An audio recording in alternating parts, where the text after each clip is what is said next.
Привет, я Максим Кардозу, и сегодня я хочу с вами поговорить о детях-героях, о тех, кто совершил какие-либо интересные и действительно выдающиеся поступки. Причем геройства эти будут не из давних времен, например, из времен Великой Отечественной войны, а мы будем говорить о наших современниках, о детях, которые живут сейчас. Возьмем небольшой временной промежуток, например, от сегодня до пару-тройку лет. Вообще, почему я решил об этом рассказать? Вот на этой неделе я наткнулся на историю из Якутии о Валентине Мищенко. Это 8-летний мальчик, который спас своего одноклассника.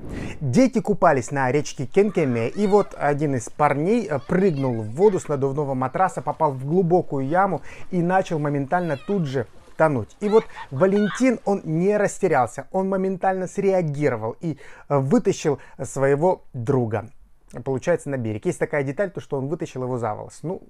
Казалось бы, простая история, но нет, друзья, нет. Ведь маленький мальчик, 8-летний, мог растеряться, мог запаниковать, мог повернуть, плыть обратно к берегу, например, чтобы позвать взрослых. А Валентин этого всего не сделал, он среагировал и пришел другу на помощь. Я считаю, что это настоящий поступок. Я полез копаться в интернете и обнаружил, что этих вот малышей, которые совершили подвиги, их очень много. И поступки у них есть и большие, и маленькие, но все они с большой буквы. И я решил, почему бы не поделиться этими историями с вами. И сделал такой вот топ-10. Понятное дело, что здесь нет мест, например, как в обычном топе, там от худшего к лучшему. Все эти герои, этих моих мини-рассказов, они настоящие герои. Ну что, бардовытышки?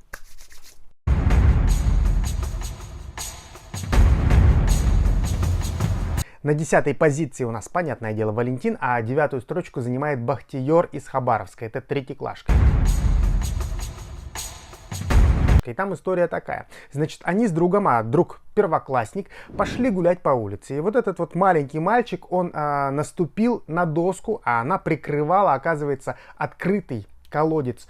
Доска разломилась, и мальчик упал в воду. И там такое стечение обстоятельств, что накануне прорвало коллектор, и весь этот колодец, он был заполнен кипятком. Этот малыш, он провалился по грудь. Слава богу, он чуть-чуть зацепился там за бетонный край и не утонул сразу полностью весь. И представляете, он практически сварился заживо. Бахтиер моментально подбежал к колодцу, он силой рванул и вытащил своего друга и начал звать на помощь. Вообще, жуткая на самом деле история. Он руку потянул, я вытащил ее. Страшно было? Я не чувствовал страха. Конечно, здесь возникает много вопросов. Почему этот колодец был не прикрыт? Почему его прикрыли какой-то доской, которая тут же проломилась под маленьким первоклашкой? Но если все это отбросить, эти вопросы к взрослым, то к Бахтиеру вопросов никаких нет. Он настоящий герой, его уже наградили, и сам парень говорит, что в будущем мечтает стать МЧСником. Следующая история произошла в Ульяновской области. 9-летний Паша Иванов спас там всю семью из пожара.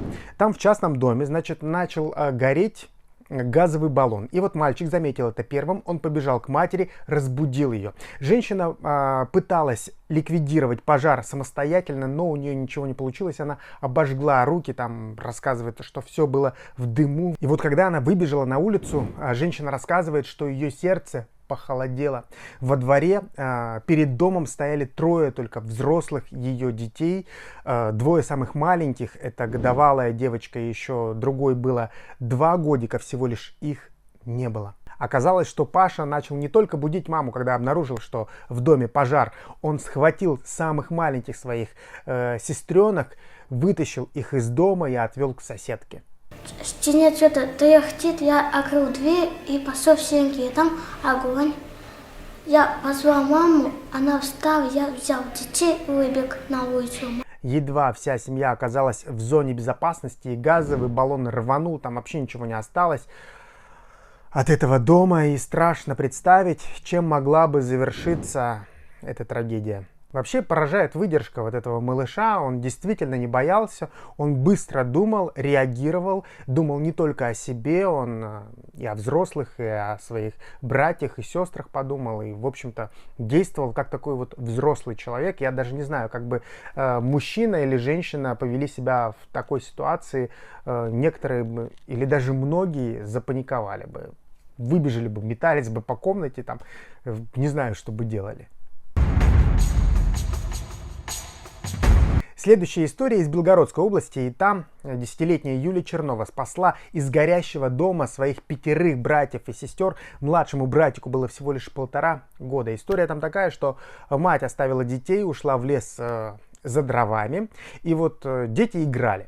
Юля почувствовала запах дыма, обнаружила, что в доме пожар. И выбраться было невозможно, огонь перегородил все выходы, и вот дети начали паниковать и разбежались по разным комнатам, значит, некоторые залезли под кровать, другие под шкаф.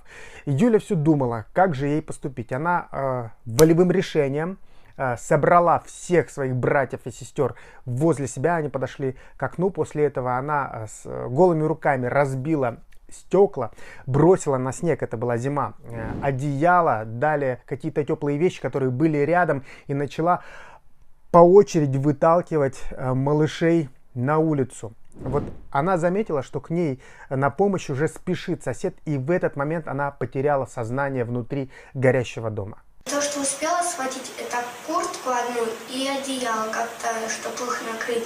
Я обернулась, а там уже все было в тумане, и уже на кухне очень быстро все сгорело. Пожарные отмечают, что когда Юля очнулась вот в доме у соседа, она не переставала пересчитывать своих братьев и сестер, потому что боялась, что не успела кого-то из них спасти. Кстати, насчет пожара. Следствие установило, что причиной возгорания явилась неисправная проводка.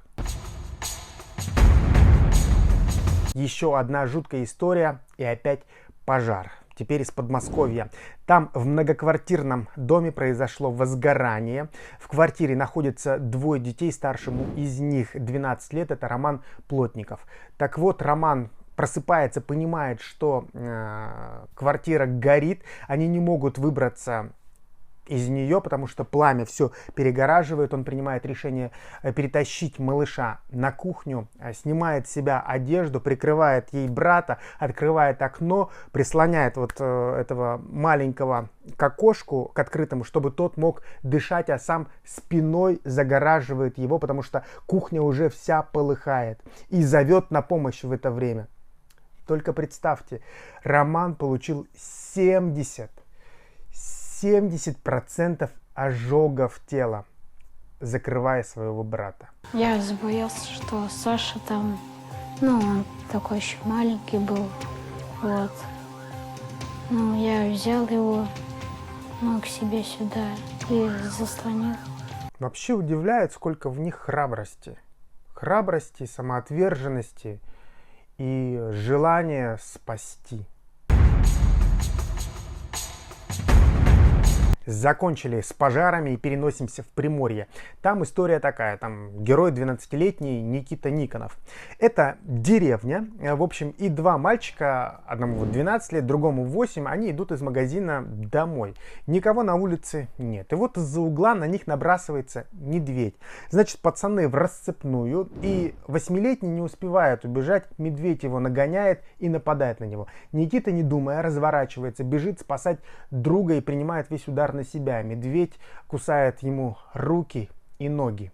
Страшно представить, чем могла закончиться вообще эта история. Это вот борьба мальчика с этим медведем. Если бы не собака, она начала лаять и тоже отвлекла хищника, и пацанам удалось убежать и спрятаться. Вообще сейчас все чаще можно услышать истории, когда медведи приходят в поселки, особенно это распространено в Южной Якутии. Слава богу, там вот каких-то серьезных нападений не было. И вроде бы считается, что медведь на человека особо и не нападает. Летом, по крайней мере, когда он не голодный. Но вот могут произойти и такие случаи. Другой маленький герой живет в Иркутской области. Это Кирилл Матвеев. На момент произошедшей истории ему 7 лет. Дети играют во дворе. На них нападает овчарка. Она первой хватает маленькую девочку, начинает ее кусать. Кирилл в этот момент подбегает к своей подруге, начинает бить рукой собаку. Пес отвлекается на него и нападает. В общем, врачи насчитали у этого парня 7-летнего 10 укусов на голове. Еще повреждены у него руки. После этого овчарка перекидывается на другого 7-летнего ребенка. Он тоже попадает в больницу. Вообще история Кирилла, она непростая. Он очень сильно боялся собак, потому что его уже покусала одна. И нанесла ему серьезные травмы. Она откусила ему часть губы. Только вы представьте себе. И все равно, имея такой страх, такую фобию во время вот этого нападения, он не растерялся, он не побежал, он не стал плакать. Это 7-летний ребенок. Он самоотверженно побежал к подруге и начал ее спасать. Собака нападала на нее, а потом мне повредила голову и руку. Зато девочка цела, даже ни одного укуса нет. Но я не боялась собаки. Это мой выбор. Мальчик рассказывает, что страх у него просто исчез, он боялся только за девочку. Следующая история тоже связана с собаками, но совсем по-другому. Там наша героиня, 11-летняя Соня Баграновская, она спасла песика. Она вот любит собак. Значит, что там произошло? Это было в Казани. Там дворовые собаки напали на маленькую и растерзали ее. И вот Соня, она подкармливала вот этого малыша, который стал жертвой. Даже имя у него есть, это Бублик. Вот, она не испугалась, разогнала свору и притащила, значит, израненного пса домой. Девочка понимает, что нужна ветеринарная помощь. Она пишет объявление в интернете, чтобы ее увезли в ветеринарную клинику, но там нужны деньги для того, чтобы провести операцию. Она, не раздумывая, ломает свою копилку, копила на сотовый телефон, у нее там лежит 3000 рублей. Здесь ей позвонили какие-то волонтеры, которые решили ее отвезти в ветеринарную клинику. И вот она с этими деньгами, с этим Бубликом поехала в ветеринарку, там сделали какие-то жуткие операции, в общем, у него было огромное количество ран. Видно, что собака просто вся как решето. Нам пришлось немножко перекраивать кожу, то есть перешивать полностью. Но самое главное, самое страшное, то, что были поражены мягкие ткани. Спасли его. Ну вот Соня маленький герой в этой истории. Конечно, очень странно. У меня возник вопрос, где были ее родители, почему она не попросила денег у них или отвезти ее вместе с этой собакой. Ну, может, их просто не было, это был рабочий день, не знаю. Вот так вот самоотверженно можно спасать не только своих друзей, людей, но и собак.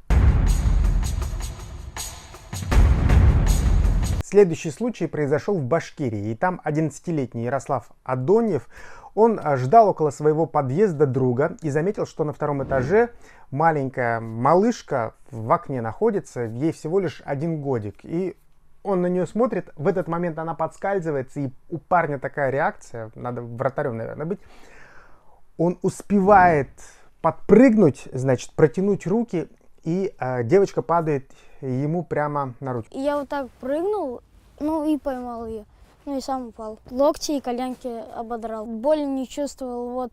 Только от испуга эти руки тряслись и все. Там грустная история, мать этой девочки оставила ребенка, ушла куда-то. В общем, там какая-то неблагополучная семья. У этой женщины уже отобрали старшего сына и отобрали наверняка и вот эту вот годовалую девочку, которая чуть не погибла. У самого Ярослава история тоже очень тяжелая. Его с 2 сестрами воспитывает бабушка. Отец умер, а мать лишили родительских прав. Но парень не озлобился, он знает, что такое добро и готов помогать.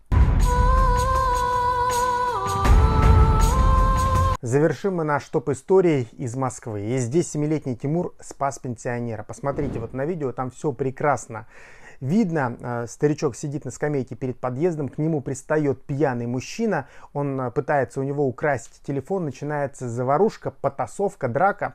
И вот в этот момент другой взрослый сосед проходит мимо вот этой вот драки и не обращает внимания. Он там смотрит, конечно, как-то, но не реагирует. Вообще он ничего не делает. Кажется, что он, может быть, что-то хочет сказать, но нет. Он просто заходит в подъезд, как будто бы это его не касается. И, к сожалению, эта история, она же типичная, она про нас, потому что мы не замечаем таких вещей вообще.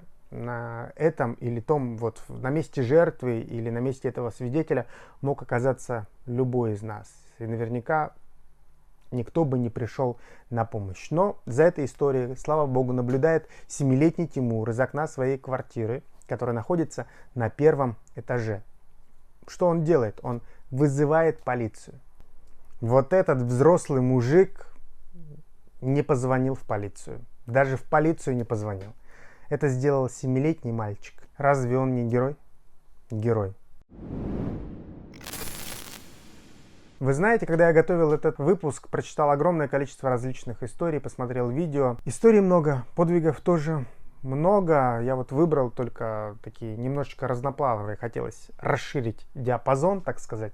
И я подумал, что какие эти дети молодцы. Сколько в них отваги, храбрости, мужества. Что они готовы рискнуть своими жизнями, своим комфортом и прийти на помощь другому человеку или вот собаке. Надеюсь, они вырастут и превратятся в больших героев. Если их будет много, то и страна у нас будет еще круче, еще лучше. И мы не будем бояться подвигов. В общем, на этом все. Я Максим Кардозу. Встретимся в следующем выпуске. Пока.